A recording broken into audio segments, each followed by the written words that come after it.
everyone. This is delicious. Don Juan, the Texas treat. And you are listening to the Countdown City WrestleCast.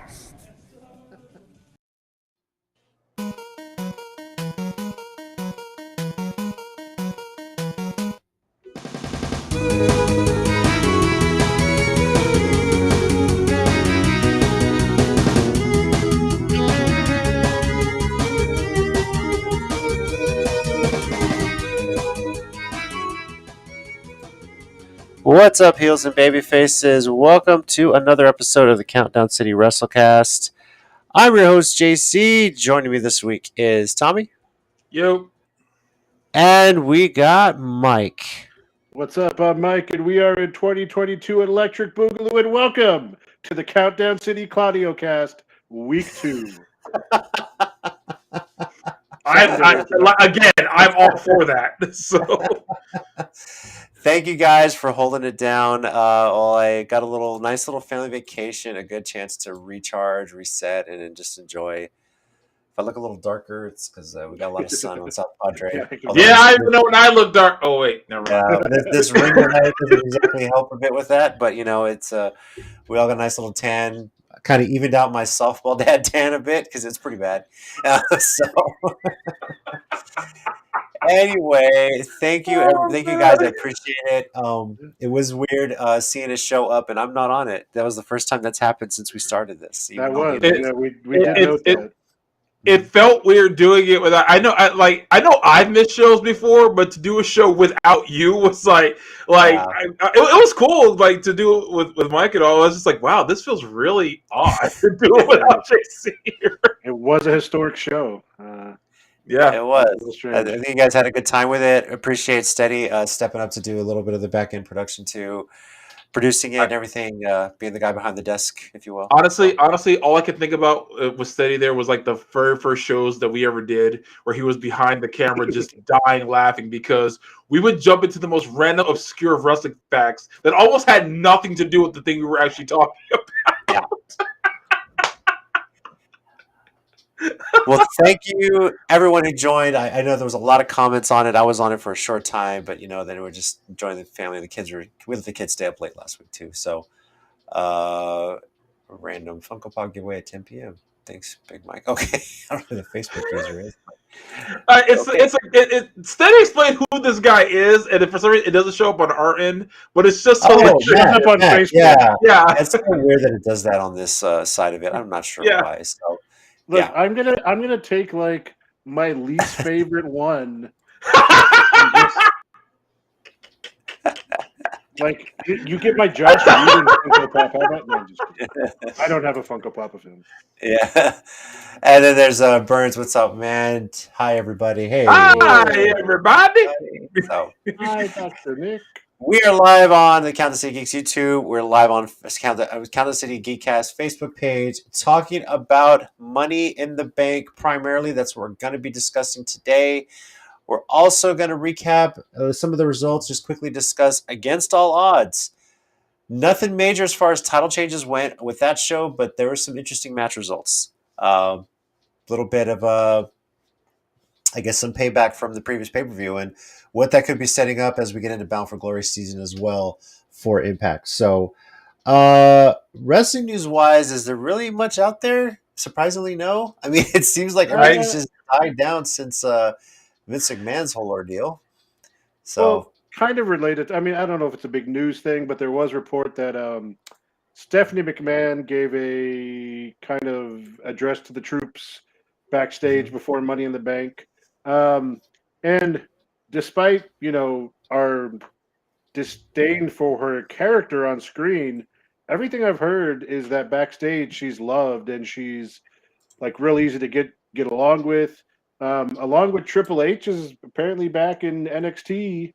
So I guess kind of fallout from the Vince McMahon stuff is that stuff going on. As you know, Bruce Pritchard moves up to take John Laurinaitis. We kind of talked about his spot, and that opens up Triple H, and he's back full time apparently. I read a report that he said his health is better, and he's in a place where he can get back to work on a regular basis. So Interesting times backstage, obviously with the Vince McMahon stuff, but also the kind of fallout and the trickle down that brings along. So, yeah. For the show going off better than I thought it would, maybe the fact that Stephanie McMahon is kind of in charge of it has something to do with that. Well, I mean, the report is Vince is still backstage head of creative. He's just not technically in charge of the company. And he didn't show. A lot of people were expecting him to do one of his random I'm here random stuff on apparently he did those first two shows, but he did show up. I was kind of waiting for it, to be honest with you. I fully especially what winds up happening in the men's Money in the Bank, it almost didn't make sense that he didn't make some sort of on-air appearance, since that's apparently his big project. So I don't know. Yeah. It was interesting to see that, though, not long after Money in the Bank finished, Stephanie, Vince, Triple H, and I want to say Pat McAfee made it over to see the end of UFC across town, basically right up the strip at T-Mobile, and I believe Tony Khan and JR were also there too for it. So all of them were talent scouting, and you can't convince me otherwise. All of them. I'm talking Tony Khan, Jericho. Everyone was talent scouting, and no, you can't convince me otherwise. Sorry. Yeah. I don't know if y'all saw this, but apparently McAfee was there in a neck brace because after Money in the Bank went off the air, they did a little storyline with him and the most important man in WWE. I mean, the solid worker who. I hate to bag on him because he really is consistent, but just never really gets me excited about stuff when he's in it. So. Yeah. So Corbin, by the way, is who we're talking about, of course. Yes, of course. So we'll get into Money in the Bank. Let's just quickly get into a discussion about Against All Odds. I think it's definitely worth discussing. By the way, if you hear popping in the background, people are still popping fireworks in my in my neighborhood here. Hey, Chris, thanks for joining. So Against All Odds, this was an Impact Plus event. So if you didn't get to see it, don't worry. You can always subscribe to Impact. I'm sure somebody will have it out there, and just kind of see where how this event played out. As I mentioned off the top, there wasn't a whole lot as far as title changes. Mike Bailey retained the X Division Championship over Trey Miguel. Rosemary and Ty Valkyrie retained the Knockouts Tag Team Championships over the Influence. Jordan Grace retained over Tasha Steelz, and Josh Alexander retained over Joe Deering. What's interesting, though, is how some of the other matches, I guess the undercard matches, played out. Motor City Machine Guns defeated Bullet Club. That was the match that kicked off the event. Very cool. A Bullet Club, by the way, being Ace Austin and Chris Bay in this instance. Chelsea Green and Deonna Purrazzo defeated Mia Yim and Mickie James. Which, by the way, Mike shared that link to their entrance was badass. So, is Tommy okay? Were you actually talking, Tommy, or were you mimicking? Is his audio off, or is it just me? I think his audio's off. Or so many guys in that group now. Okay, yeah, his audio's behind. Okay, that's all. So, that's all good. That's all good. That shocked me. Okay. That's a little odd. Okay, I'm going to have to not look at his picture. There's a bit of a delay with Tommy. Hopefully it all plays out. Don't worry, Tommy. We'll get it. Don't worry. But like you were saying, Mia Yim and Mickie James had a really cool mixed intro where they used Mia Yim's new kind of I don't even know how to describe it. I'm not. Right. It's off again. It's a bad delay. Keep going, Mike. You're good.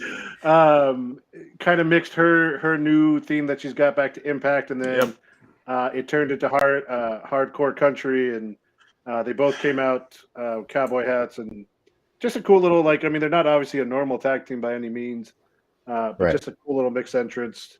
But like you said, they did wind up losing to Chelsea Green and Deonna Purrazzo. So, but I mean, it's just a little Impact show. So.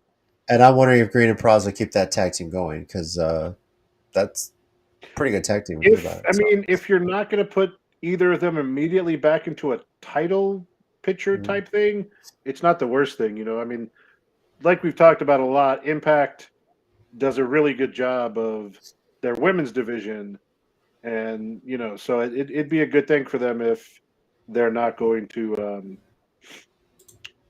be, you know, going after the title immediately. Yeah. By the way, Matt says we will get a billionaire strut from McMahon. He's not done. Oh Yeah, no, of course he's not. of course he's not. This is I don't say that happily. yeah. Other results here: Heath, America's Most Wanted, and the Good Brothers defeated Honor No More. We were wondering who was going to fill out that team of the Impact Originals, and it was a total Heath, Chris Harris, James Storm, and the Good Brothers filling that out to take on Honor No More and defeating that. So pretty awesome. And then finally, whereas Sami Callihan got the victory at Slammiversary over Moose, Moose came back, got a win over Sami Callihan in a Clockwork Orange House of Fun match. So they're 1-1 basically. So we'll see how this plays out with them, what they're going to set up, because Bound for Glory is around the corner. You know they're going to really play this up. So I've been trying to think of what death matches Impact had they haven't touched yet. You know, like I think we joked last week about, you know, what is the one in the cage with all the weapons, or Barbed Wire Massacre? Yeah, there you go. Yeah, there you go. Yeah. You know, you guys can't see it on screen, but Tommy's sharing stuff in our private chats while his connection gets cleared up. But yeah, Barbed Wire Massacre. That would be interesting if they did that to open up a Bound for Glory. It hasn't been done in a long time on American TV. So yeah, for sure. All right. Hey, Jessica, see you there waving. How's it going?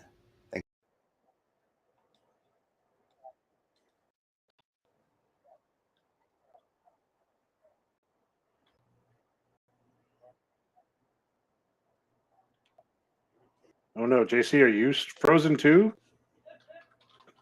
Oh no. Am I running a one-man show now? Are we even on? I don't know, guys. If we're still on, it looks like JC froze.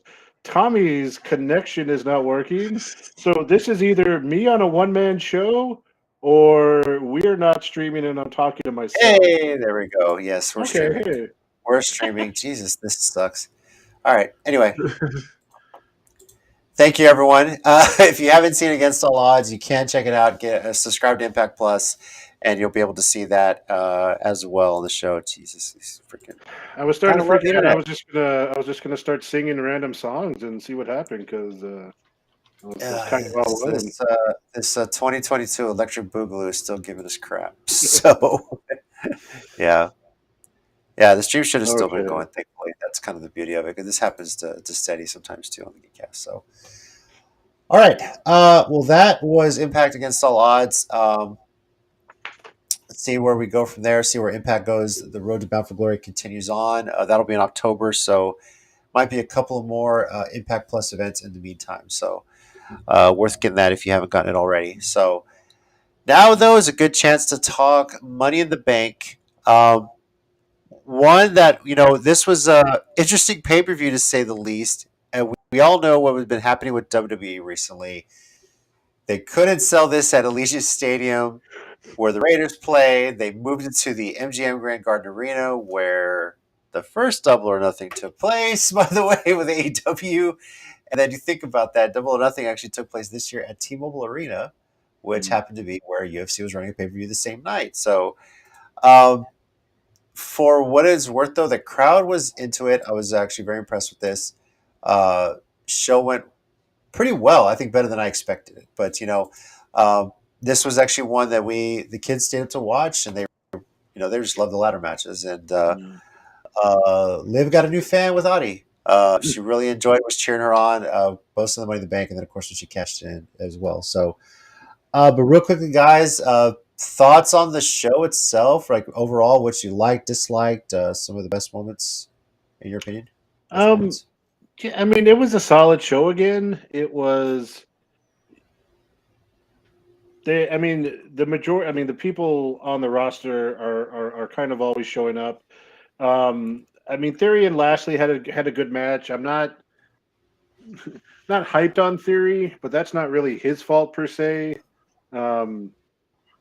You know, in terms of interest from a fan when you get, Mr. McMahon literally coming out and saying you're the future, you're going to be the champ. It didn't initially work out well for Drew McIntyre, and he had to go, basically leave and reinvent himself from all that pressure. And I don't even dislike Theory, but well, we can get into this later. Anyways, it was a good match with him and Lashley. I honestly thought he was going to keep the belt because of that, but we kind of figure out later why. Lashley, again, we come back to the issue of WWE with their both belts on a guy who doesn't show up anymore. The funny thing is, when we get to the men's Money in the Bank match, they couldn't even cash in the same night because the champ's nowhere in sight. So, yeah, that's that doesn't seem like the ideal thing. But Usos and Street Profits, just a usual tag team classic from two really good tag teams. The two women's title matches were good, but I think predictable.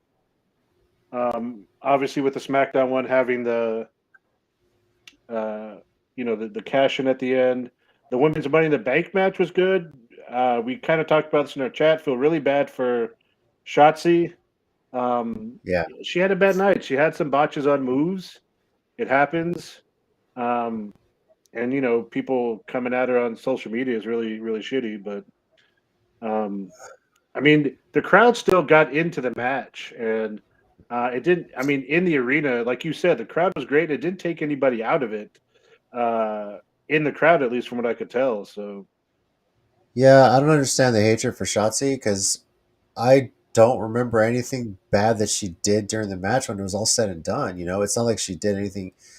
It's not like she's the only one that messed up a spot here and there. Oh, yeah, some people, it's with people talking like you fuckers couldn't even do this yourself if you got in the ring. So why are you talking? That's all it was. She kind of messed up two moves that I can remember. They were obvious, but she recovered, she moved on, and it didn't stop the match. She didn't injure anybody. It happened, But yeah, and Liv won, which finally the crowd is really behind her. So that was good, and then she cashed in.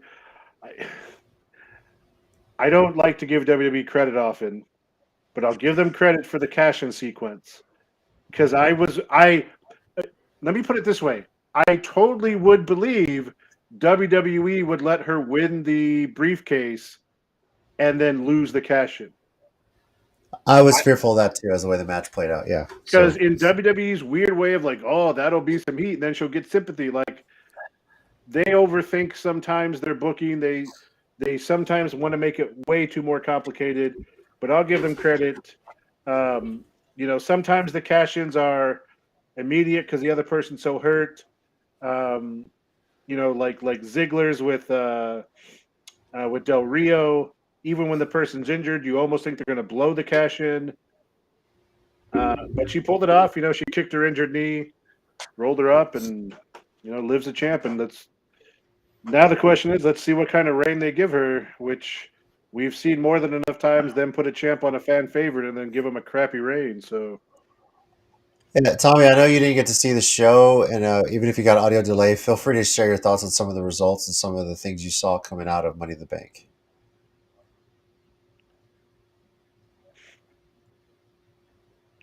What? You can talk.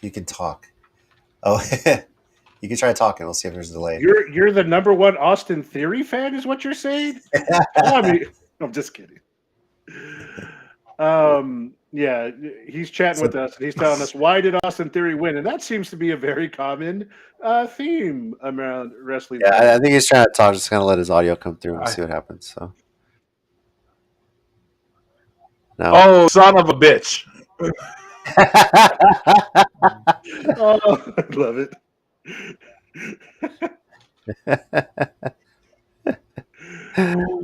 Why was he even in the match? Yeah, I agree with that too. And as much as I don't want to see Vince McMahon on my screen, that's literally been his only purpose for the last few months in this company on screen. other than showing up after the allegations, is to do this thing with Austin Theory.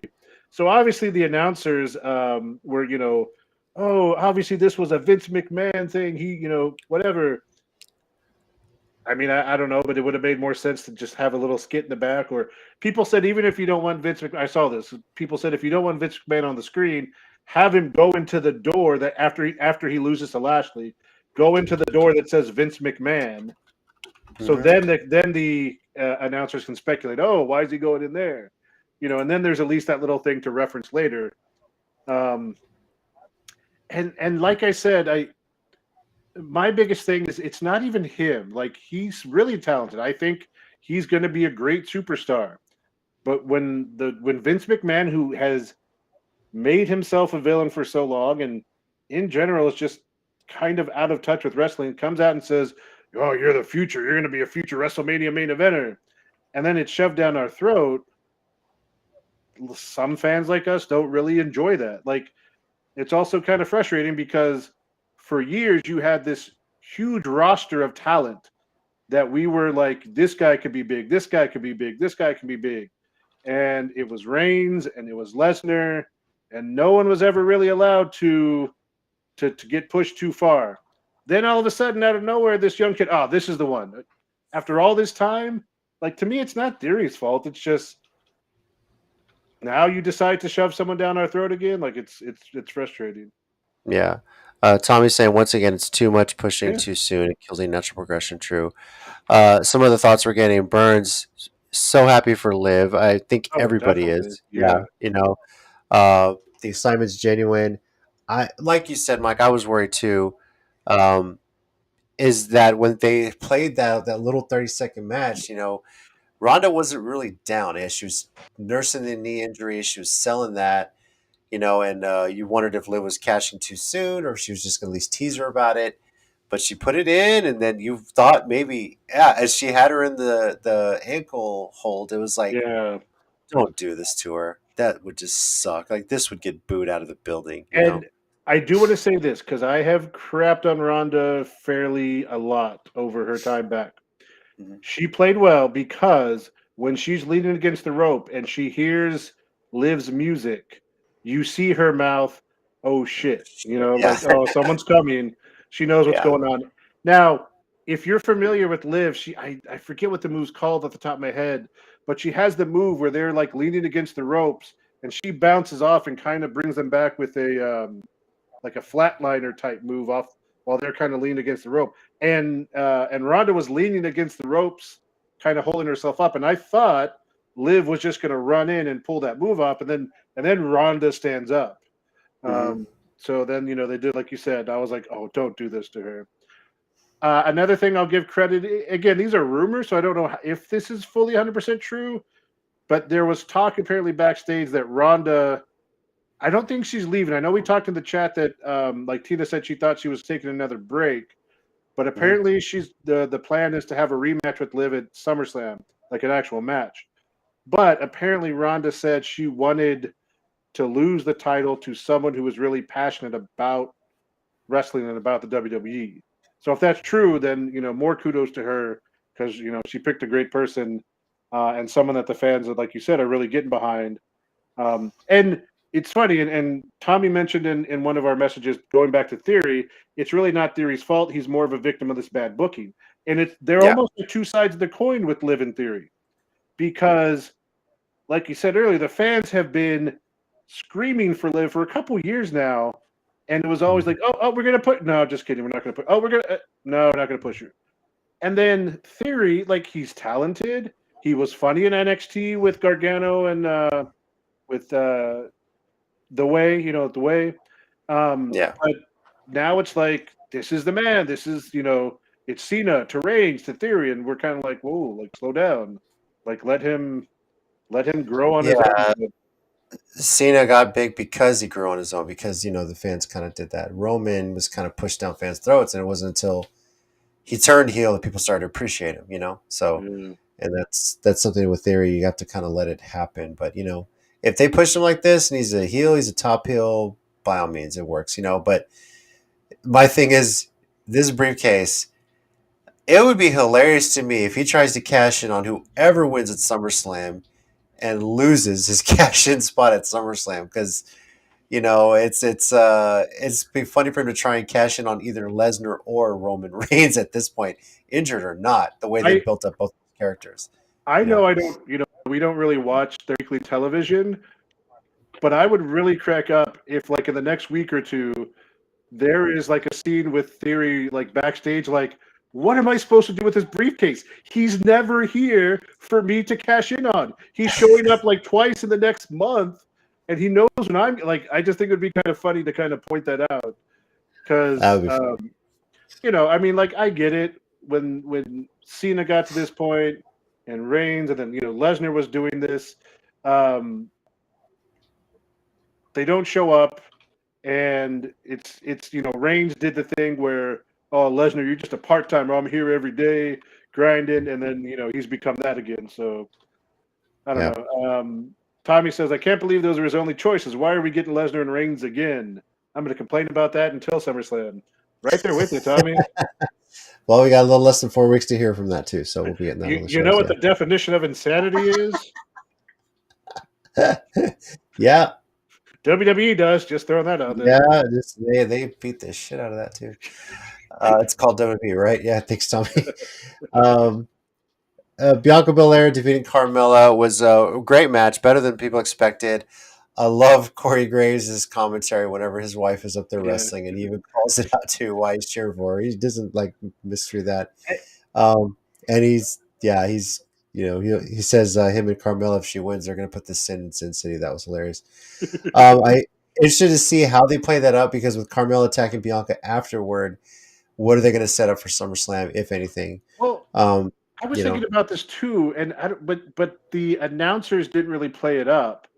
Mm-hmm. I thought about it. I was like, oh, maybe she's beating her up. So there's like, oh, is Liv going to try to cash in right now, right off the bat? But Bianca got back up pretty quickly. The announcers didn't really play into that. So I don't know if if Ripley's going to be out for a while, so they're kind of having to swerve into this mini feud a little bit longer. It'd be interesting to see what plays out of it, like you said. Yeah. With Liv, I know that seems to be the heavy rumors for her to rematch with Ronda at SummerSlam, but Tina, whose birthday is tomorrow, by the way, so happy birthday to my beautiful wife, Tina. She seems to think that Ronda's going to get some time off. I mean, they really kind of played up this whole fact that she's a mother in her little feud with Natalya, which great war awards back and forth. I saw a lot of the shit talking in the package buildup, which was awesome. Yeah. But I don't. Not to say that Liv couldn't beat Ronda. I think there might do something. If Ronda is in fact the opponent, I'm not entirely convinced that Charlotte's going to try and get involved somehow. And maybe they work that. But I hope either way that Liv comes out of this with the championship, finishing SummerSlam, and not her just putting the title on her to appease the fans, kind of thing. The only thing I'm scared with her, kind of like I was saying earlier, is WWE has a very specific way that they book an underdog who's a champion, and that involves them losing a lot of non-title matches, getting beat up a lot, and finding like fluke ways to win, and it takes away from title reigns. They did it to Kofi, they did it to Rey Mysterio years ago. If they're good enough and you believe in them to be your champion, then make them legitimate champions. Have Liv be that she's come so far that she has found a way to beat Ronda. Or if it's not going to be Ronda, maybe, put some other people in front of her first. I just hate when they do that. Like, they don't make their champion look like not even just strong, just like competent. Like they're lucky to be champion. And that's not a good look for me. Yeah. Well, that pretty much concludes this. So as far as pick results go, even though you guys didn't write them down, we kind of tried to figure this out before the show. Mike and Tommy each went 3-3 on their picks. I forgot to send mine to you guys, so I apologize. I don't even know where I would have gone with this, but I don't know if I would have gone 3-3. I'm not entirely sure. Maybe I would have, because it was pretty even, I guess. Yeah. I think no matter what we would have picked on the men's, we would have gotten that wrong with Theory being added. So, As far as WrestleCast ratings go, 0 to 5, 5 being WrestleMania 17, 0 being December 10th member.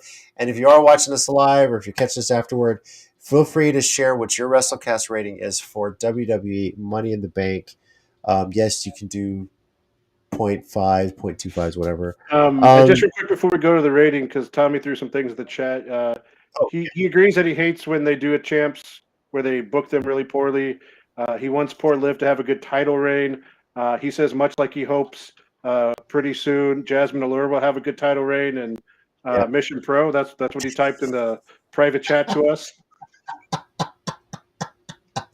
That's all right. Officially, he did not type that. I just assumed he would mean that. He didn't actually write that. This is great. This is great. I'm sorry, Tommy, but just the fact that you can't actually respond at least in decent time. It was that high five we missed, man. I'm sorry. Yeah, that's anyway. Anyway, my rating for Money in the Bank, honestly, I give it a 4.25, better than I expected. I think it went really well. The ladder matches are great. Got my kids engaged in them too. Both of the women's title matches were done really well, and then of course the tag title match just stole the show. And I really am looking forward to seeing where that goes from here with the fact that Ford's arm wasn't pinned down.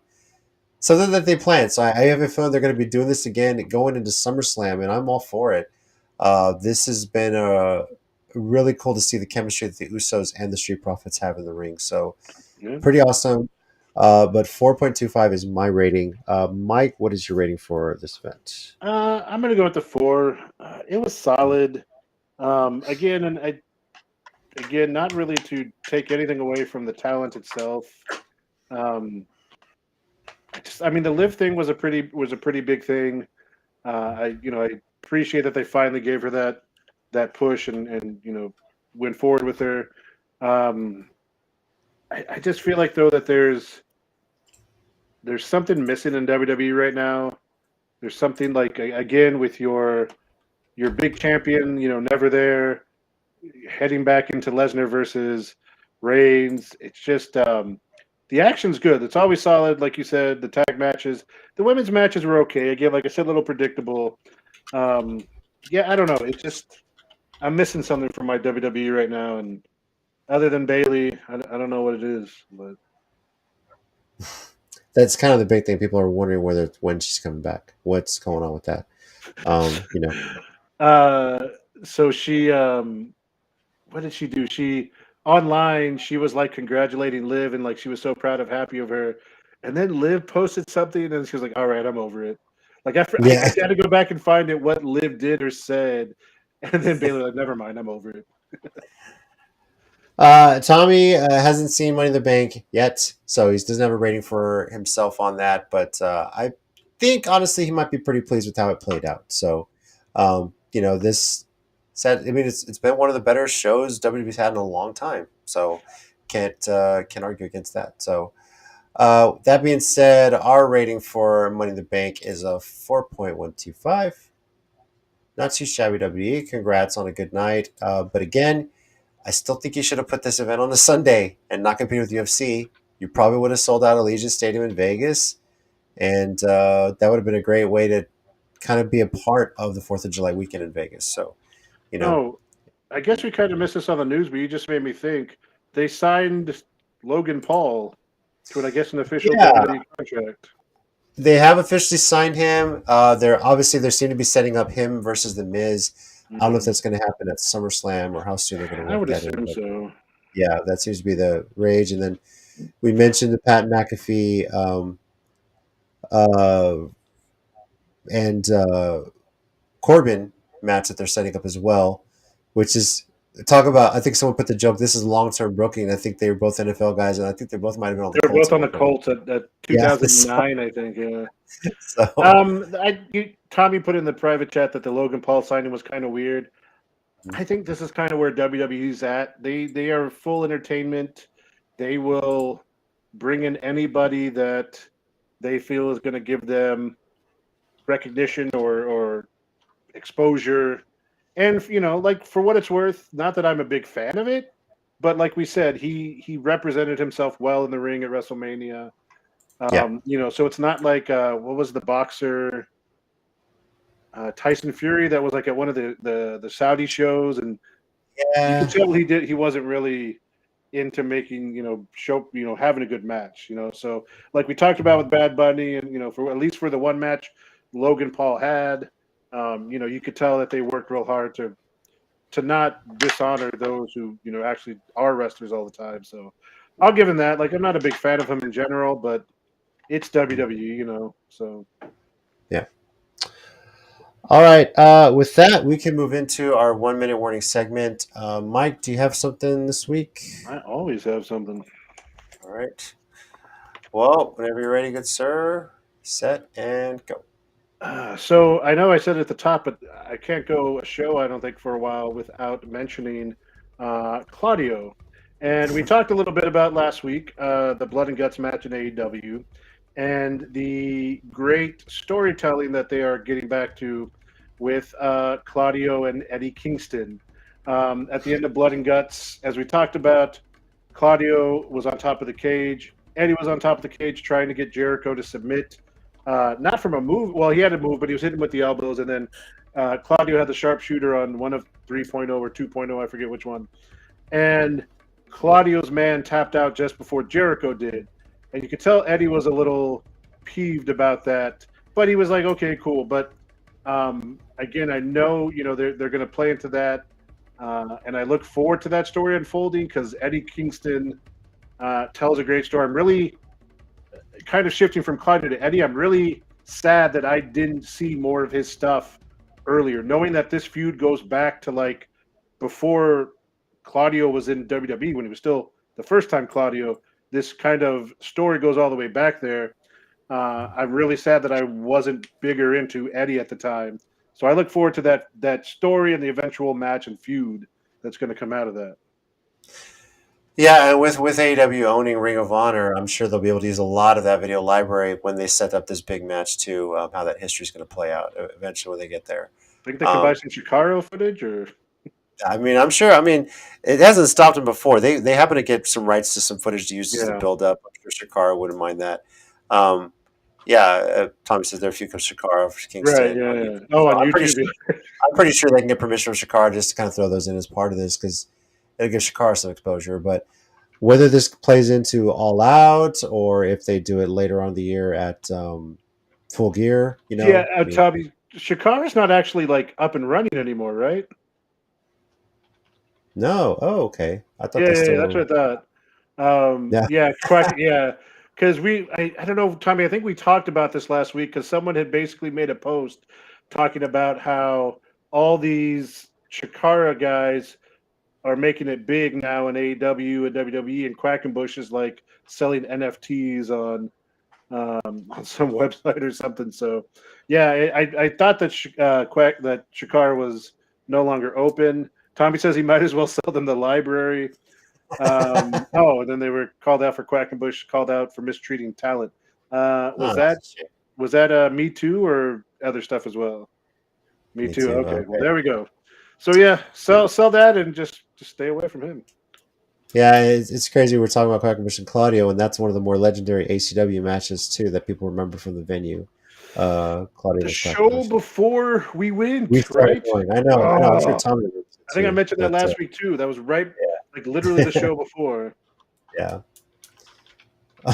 Okay, fair enough. Tommy says he's not 100% sure if it was specifically Me Too stuff or it's just he's kind of a jerk. Yeah, all right. I'll say all right, that was you said. Yeah. Tommy, I know you would love to do 1 minute warning. I don't know if you want to give it a shot. Do you want to try? No. Do you want me to do your 1 minute warning for you? I'm sorry. Okay. All right. Well, I have a 1 minute warning I think Tommy can agree with. So I'll kind of give you mine here. So let's just do this. WWE, very simple, plain and simple. You need to give Liv Morgan a good title run. I don't care what it is. If you want, for all the shit people have been saying about you online, if you want this fan base that has been gradually moving to AEW to give you guys a second look, Show me that you actually do believe in this woman and you're not just putting the title on her just to get people to shut up. I see no reason why Liv Morgan should drop this championship before the end of 2022. Maybe at Rumble, maybe before Rumble, and then have her try and win a spot back at the Rumble. But this is a championship run she needs to have to prove to you and everyone else that says she can't do it that she can. One of the best tweets after her win came from Ruby Soho, who ended it congratulating her by saying #watch her. We're watching. Some of us have been watching for a long time. And if Stephanie McMahon, if you really are in charge right now, you know what needs to be done, and Liv Morgan needs to have a good title run for the rest of the year. Plain and simple. So, yeah, 100% agree. Yeah, it's. And again, I don't want to like take another 1 minute warning, but just going back to what I said earlier about two stars that are being dealt with in such different ways, like with her in Theory, like the fans love Liv, like they want to see her succeed. You see her passion for wrestling and stuff, and the fans have gotten behind kind of every, once she kind of kicked off from Riot Squad, they've tried to get behind every iteration and little change to her character. And like you said, the fans are behind her. And again, so WWE says, oh, we can't make stars. These kids don't want to grab the brass ring. This is some brass ring shit right there. Like, she grabbed it so many times, literally grabbed the briefcase. You had your more hardcore fan base in that arena because these are the people that bought tickets first originally when you were going to be at Allegiant Stadium. Right. You moved the venue. You gave them priority. They bought tickets. This was your crowd that really showed you what they thought. And a Vegas crowd isn't just people in Vegas. These are people that travel to Vegas for these events. They booed Lacey Evans. They cheered Liv Morgan. They let you know how they felt about certain superstars. Now, Theory, obviously, the boo because I think Theory's been playing the heel role so well, but they let you know who they hated and wanted to see there. The reaction for Liv, if you really do listen to your fans, it's right there in front of you. Plain and simple. 100%. Yeah. Tommy's saying Liv could easily have a Trish status rise to the top. Would love to see it. As he says, he has a heart for the business. So does Theory. He just gets overpushed.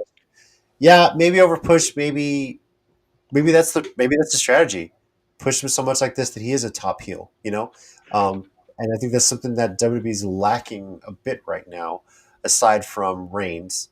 But you need somebody that's going to. When Reigns gets hurt or if he needs time off, who's going to be your big heel? If he needs time off, he has time off. No, he has time off, but he's showed up at like 3 shows before SummerSlam, or not before SummerSlam, like over the summer. And he's your champion. I mean, yeah, but to be honest, Reigns can't be the champion forever, right? I mean, at some point, I feel like Vince McMahon just said bet, but let's see what happens. And he says, you know what they're lacking? A good reason Lesnar and Roman is happening. Yeah, I don't get it either. Like, it is literally their break glass in case of emergency, and there's not even really an emergency. Vince was just like, oh, remember how we did that 19 times before? 20th's a charm. SummerSlam, which is going to be great in Nashville. Good job. Outdoor Stadium. Hope it all works out. So, but, At least we know what our SummerSlam bathroom break is, the last match. I've said it before. We had to get. I was going to say we had not gotten New Japan in this almost whole show. So on the way. Good save there at the end, Tommy. Not even Okada and Tanahashi have wrestled that much. We're not going to talk about SummerSlam anytime soon. It's going to be a few weeks, but I tell you what we are going to do next week. Probably take a little break unless some crazy wrestling news breaks. We're not planning to have a show next week, but in 2 weeks. As announced at Forbidden Door, Ring of Honor Death Before Dishonor is taking place July 23rd. So in a couple of weeks, we're going to get together and talk all about that. Another Ring of Honor pay-per-view. Hopefully in by the time you got 2 weeks, maybe next week's. If Tommy's connection is fixed next week, we might just do a show for the hell of it. He's chanting. That'll be the topic of the show. Tommy's connected. Let's go. Show, right? But in 2 weeks, we're going to talk about Death Before Dishonor. Technically, he started that one. I'm just saying. Just having fun with him. I know Tommy hasn't really gotten to host a show this year. Did you host our Wrestle Kingdom one? I'm pretty sure you might have. But yeah, I'm sure he would love to talk about Ring of Honor. No matches have been set yet for this. I'm sure we're going to get some more breakdown of this. One has been. I don't think it's officially been signed, but a challenge for Samoa Joe's ROH TV title. Okay. Him against crap. Tommy, right in the chat. Joe versus, because it's Lethal, right? Lethal. Lee Moriarty wants to face Gresham for the world title. Yeah. Okay. Oh, nice. Yeah. Lethal versus Joe. I saw a promo. It must have been on Rampage. Because what today's where Gresham talking about kind of. I guess it was a backstage thing. Yeah. So Lethal challenged Joe. Gresham talking about not getting the respect of like the Moxleys and the Tanahashis, or. Oh no! It was the Bryan Danielson, Zack Sabre Jr., and then bringing in Claudio, talking about you want to talk about the best technical wrestler in the world, and you haven't even mentioned my name. So, love to see him get involved with some of those guys as well. So. Yep. More we will discuss in a couple of weeks when we talk about Death Before Dishonor, see how this plays up. We'll be keeping our eyes peeled on AEW TV and maybe some other YouTube stuff that they push out for to setting up Death Before Dishonor as well. So thank you very much, everyone, for joining us this week on the WrestleCast. Tommy, it's all good, man. Thank you for staying on and sticking through it. And hopefully we get this shit figured out at some point. So anyway, hey, at one point I got cut out too and froze. So thank you everyone for joining us again. Stay tuned if we're going to do a show. Our Twitter at @CCG_WrestleCast. And that's where we're posting any updates and as far as what shows we're going to have. And we'll see y'all hopefully in a couple of weeks. Down here, whether it's audio delayed or not, we got Tommy. We got Mike. Thanks, guys. Be good to each other. And I'm JC. And as always, heels and baby faces, remember, pro wrestling is real. If I get this correct, people are fake. Tommy said it too. Tommy typed it in, which is great. And I got it right this time because I totally bungled it last week. Adios. See you next 2 weeks.